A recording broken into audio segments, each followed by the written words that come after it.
Welcome to the Heroes Initiative powered by IPCA. These heroes are instrumental in improving quality of life of the patients.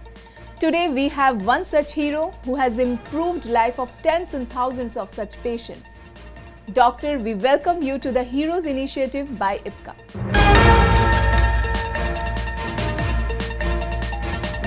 Doctor, are glaucoma a silent killer?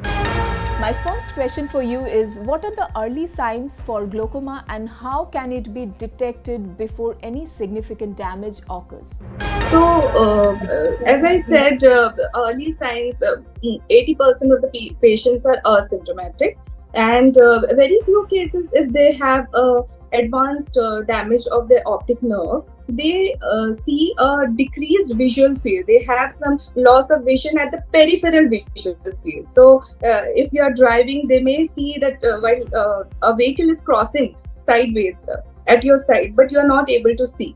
So this happens when the peripheral visual field loss is there. So this signifies an advanced form of glaucoma. Now there is another form of glaucoma which is known as the angle closure glaucoma, which may present as an acute emergency. Due to sudden rise of intraocular pressure, you may feel severe headache, which can be associated with vomiting, and there can be severe pain in the eye along with redness and watering and cloudy vision, or you may see rainbow halos around the bulb. So these are all the symptoms of glaucoma, and the symptoms are really variable. If you have any kind of discomfort in your eyes or chronic headache, then you must consult a doctor, and symptom definitely depends upon the type and acuteness of the glaucoma. And it can be detected in the early stages if you come for a regular checkup, especially after the age of 40. And if you have a family history of glaucoma, then you are at risk. You must get your eye checked. If you have diabetes, hypertension, or dyslipidemia, then yes, you need a checkup. Then if you have a habit of smoking, that's also a risk factor.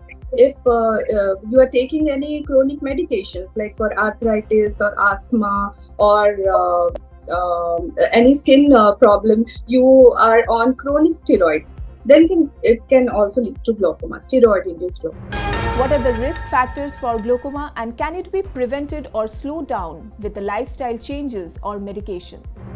Yeah. So at least once in a year after the age of 40, you must get a routine eye checkup done. If you have a family history of glaucoma, obviously you need to get your eye, the intraocular pressure and the nerve condition checked. And yes, there are medications, if diagnosed properly at an early stage, there are medications, anti-glaucoma medications, which will help reduce the pressure of your eyes, and they can prevent further damage of your nerve. The nerve that is already damaged previously, it cannot be recovered. But yeah, further more damage of the nerve can be prevented with the anti-glaucoma medications. And if with the anti-glaucoma medications the damage is still happening, then you have the option of surgery to lower down the pressure of your eyes and prevent the damage to the nerve. Agreed, doctor, what you said. How often should I get my eyes checked for glaucoma, especially if I do have a family history of the conditions, doctor? Yearly once after the age of 40 is enough. So doctor, your expertise and insights on glaucoma, a silent killer, are invaluable to this initiative, and we believe your participation will greatly benefit the patients.